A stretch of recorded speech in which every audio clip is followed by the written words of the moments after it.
guys, what is going on, and welcome back to What Shall We Do Next. I'm Mike, your host, and I hope you guys are having the best day ever. Before I get started, guys, if you are new here, please subscribe if you haven't already done that. We're on the road to 82,000 subscribers, and I would love you to join me on this journey. So hit subscribe and join the fam. And also, guys, go follow me on all my social media. Links are in the description. I have Facebook, Twitter, Instagram, and even Snapchat, so go follow me on all of those. And as you guys know, I recently started a Facebook account, so you can add me on Facebook, and we can be Facebook friends, so go do that. Link is in the description. And finally, be sure to turn on the notification bell right next to the subscribe button. That way you get notified every time I upload a video. Thank you. But once again, I am coming back at you guys with another creepy video, and today we are talking about another scary story. And this scary story is called School at Night. So the story of the School at Night is a Japanese urban legend about this school,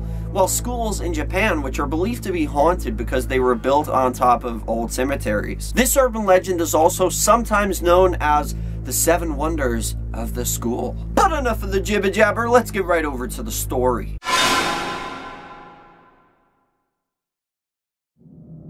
School at Night.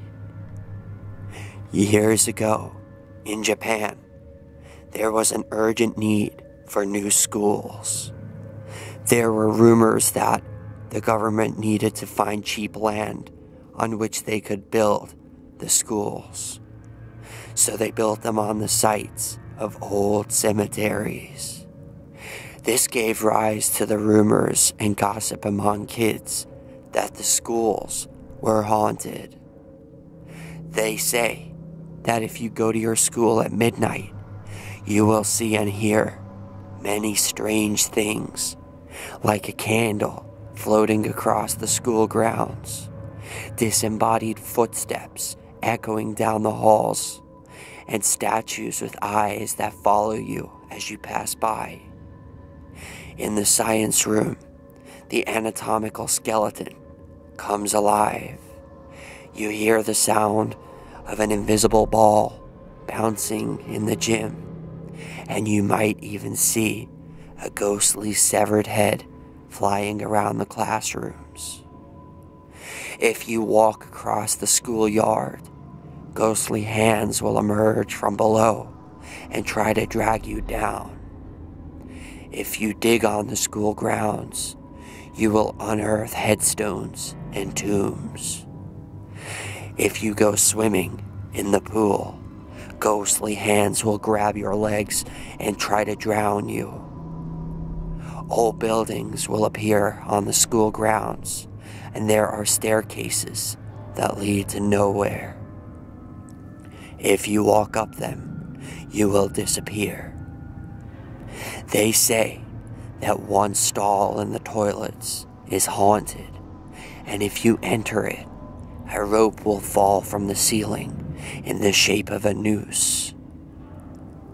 In one small town in Japan, there was a group of teenage boys who had heard the rumors about their school. According to the legend, if you went to the school at midnight on the 15th day of the month, strange things would happen. There was a statue that stood on the path leading up to the school, and its eyes would supposedly follow you as you passed by. If you walked up the main stairs, the number of steps would be different when you walked back down. If you turned on the taps in the science laboratory, blood would come flowing out instead of water.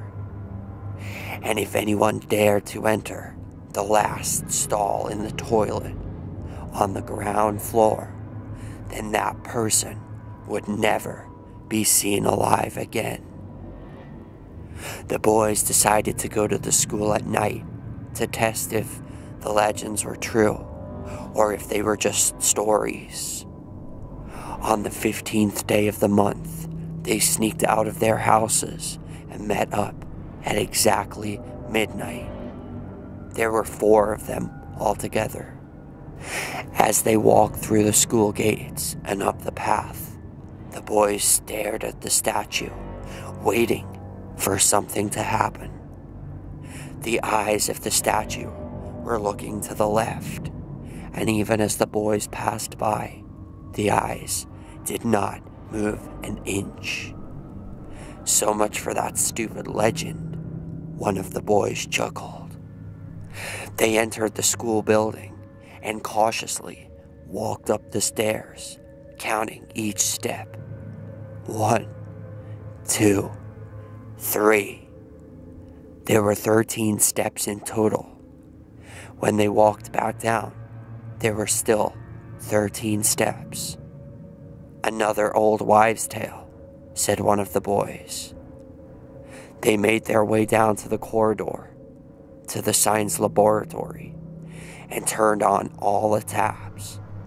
Instead of blood, all that came gushing out was water. They let out a disappointed sigh. I knew it, said one of the boys. We came here in vain. They decided to test out one more legend before they went home, and then they went to the toilets on the ground floor. However, when they came to the door of the toilets, a few of the boys lost their nerve. Although they had talked excitedly about it, none of them seemed in any hurry to enter the haunted stall. Finally, one boy, Shinichi, stepped forward and told the others he was not afraid of anything. He pushed the door and went into the toilet, while his friends waited outside. The boys looked at the clock. It was exactly 1 a.m. A minute later, Shinichi came out of the toilet with a grin on his face. Nothing, he said. It's all just a bunch of kids' stories and fairy tales. The boys all laughed and walked away. When they came out of the school, they walked back down the path. Before leaving, they took one last look at the statue, but its eyes were still looking to the left. What a letdown, one of the boys whispered contemptuously, and then they all went home. The next morning, each of the boys received a worried phone call from Shinichi's mother. Was Shinichi with you last night? She demanded. He wasn't there when I checked his room this morning. He sneaked out and still hasn't come home. Where is he? The boys felt something was wrong. In the end, they decided to tell their parents about the little trip they had taken the night before.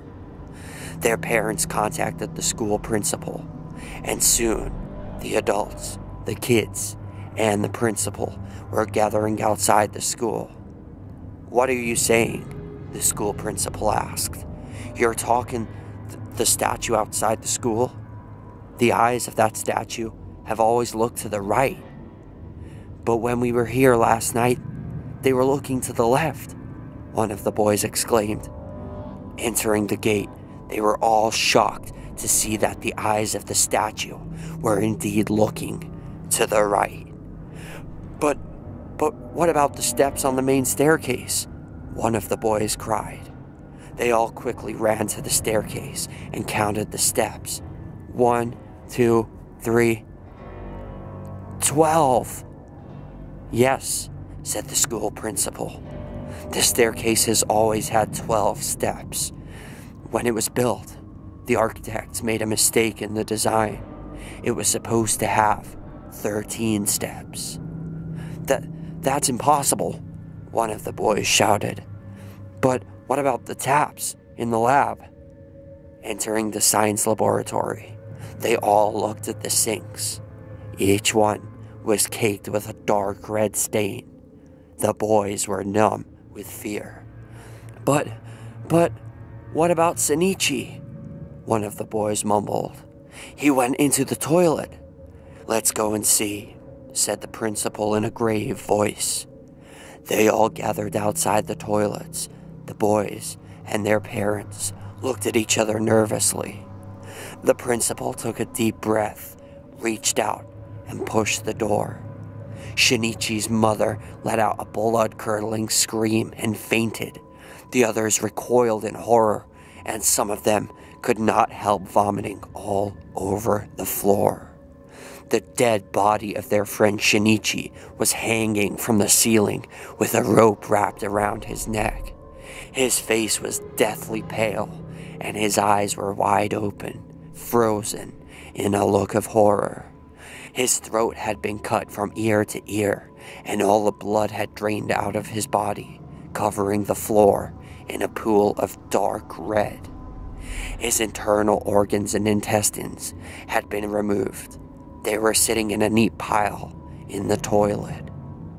One of the boys was in a daze. He was staring, unblinking, at the watch on Shinichi's wrist. It had stopped at exactly 1 a.m.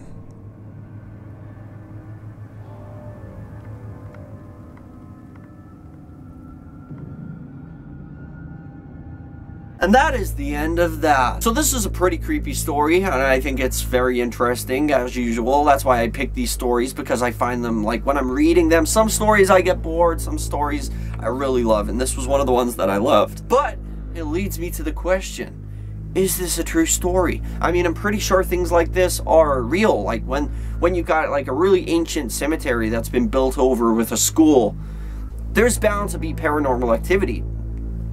I'm not saying necessarily that statues will look at you, or, you know, bouncy heads will be bouncing in the whatever it was in the gym, or swimming pool monsters are going to grab you down. I'm not saying that's necessarily true, but it's possible. Like, schools can have a lot of paranormal activity, especially if they're built over cemeteries or burial grounds, especially like in the United States. Like, there's a lot of like Indian burial grounds which are long gone, and like schools have been built on top of them, and it's scary to think, like, there's gotta be paranormal activity. But my question to all of you for question of the day is, do you think this was a true story? Yes or no? Let me know in the comment section. That is question of the day. And if you've had any paranormal experiences in your school, also let me know about that too. But thank you guys so much for watching. I hope you enjoyed this video. If you did, please slap a like on it. Let's see if we can go for 29 billion likes on this video. I would really appreciate that. And if you guys didn't see my previous video, wait till the outro comes on and you can click right here and it will take you straight over to that. And if you just want to watch a random one, you can click this side and it will do the same thing. But remember, the most important thing of all, guys, chase your dreams. I love you all. Don't let anybody bring you down. And yeah, I almost forgot what I was saying. Peace out. I love you guys. See you here tomorrow for another video. Peace.